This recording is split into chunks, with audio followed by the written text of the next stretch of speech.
So let's talk about diets.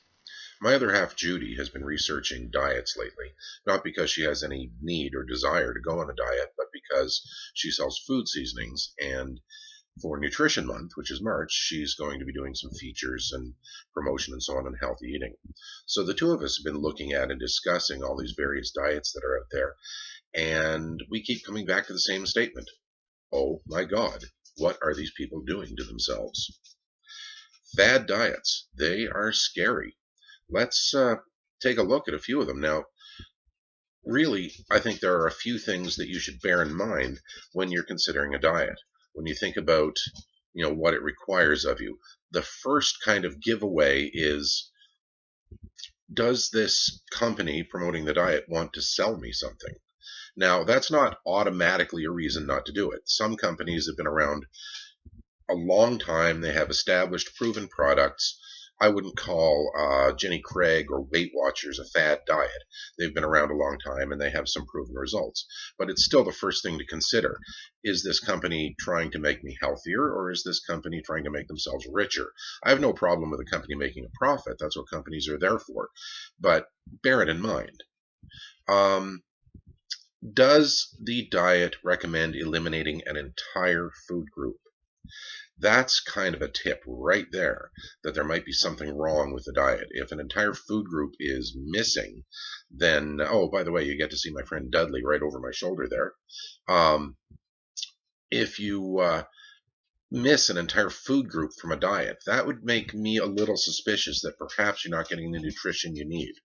One of my favorite tips with a diet: are you required to take supplements while on this diet? Is that part of the company's plan or scheme to sell you supplements so that you are having to take vitamins or minerals or supplement packs or protein drinks in order to get proper nutrition while on the diet? That means it's a starvation diet. That means you're not getting the nutrition you need. You're always better off getting nutrition you need from the food you eat. Supplements should not be necessary if you're eating a proper diet. Is the diet trendy in some ways? Here's a good one. Some of the diets we came across recommend against exercise. If you are not taking in enough calories to be able to exercise, you are not eating a healthy diet. The two basic pillars of a healthy lifestyle are diet and exercise. If a diet says don't exercise, I'd say don't do the diet. Some of the fads out there, they're kind of crazy. Calories. Let's talk about calories. What is a calorie? A calorie doesn't mention fat. It doesn't tell you anything about food quality. Calorie, or more specifically a kilocalorie, is a measure of energy. That's what it is, energy. The more calories you take into your body, the more potential you have to use energy. If you have a very active lifestyle, you need more calories. If you have a less active lifestyle, you need fewer calories. If you are living, as I did for 9 years in the Northwest Territories, and it's minus 40 outside, you probably need a few more calories just to keep warm. If you're a growing teenager, you need more calories. If you're trying to build muscle mass, if you're trying to increase your body size, you need more calories. Because something has higher calories than something else does not mean it is a lower quality food. Typically, we North Americans do take in more calories than we need. I'll use myself as an example. I'm about 6'2". I'm about 275 pounds. Now, I have, as I mentioned in an earlier video, I have a condition called ankylosing spondylitis, which has made exercise very, very difficult. I've recently started a medication that has really had a tremendous effect on making me more mobile. So now I'm hoping to get that exercise to burn those calories and get down to a healthier weight. Now, for me, a healthy weight doesn't mean 185 pounds. I'm a big guy. I have a big frame. I have broad shoulders. If I weighed 185 pounds, I would look sickly. But a healthy weight for me is probably about 230, 235. So I'd like to drop about 40 pounds. I will not be doing a fad diet. I will be doing healthy eating. I will be eating plenty of vegetables, and I will be getting some exercise. These are good tips. Carbohydrates. Carbohydrates are high in calories. There's a reason for that. They are energy food. Some of these diets recommend building up ketones in your system.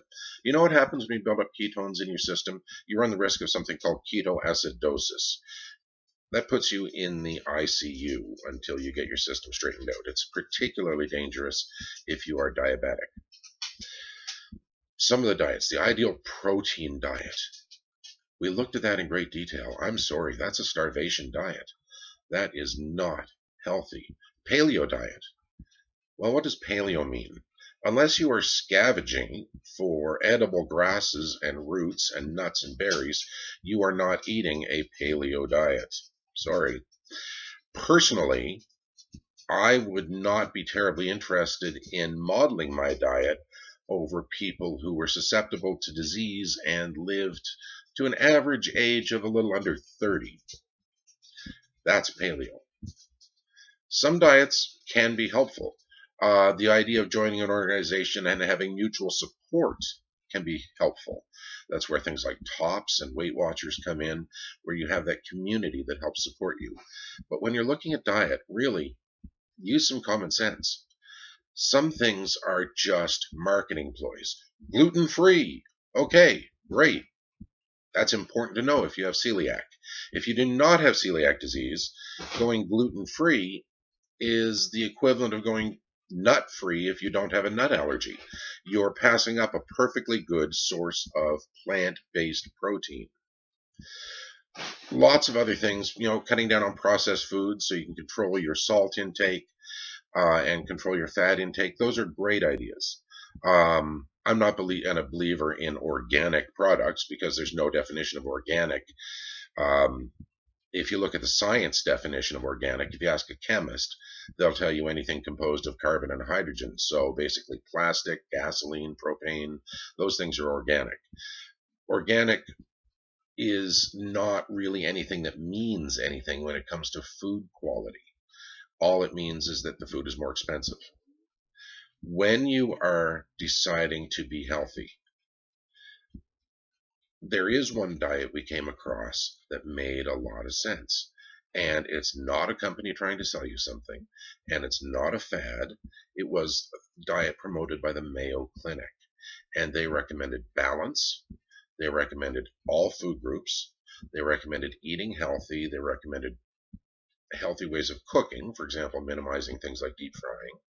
And they recommended a program in which you lose maybe 3 or 4 pounds in your first couple of weeks, and then a pound or 2 a week until you reach and maintain your target goal. It's not intended to be a short temporary diet where you lose 20 pounds in a month. That is not healthy, and it leads to yo-yo dieting where your weight bounces down and back up. It's intended to be a long-term lifestyle change so that you can achieve a healthy weight and maintain it. That's the kind of thing you should be looking for. Don't fall for fads. I've seen so many people fall for fads and become terribly unhealthy because of it. So use a little bit of common sense. Do a little bit of research. And please remember, diet and exercise. Be healthy.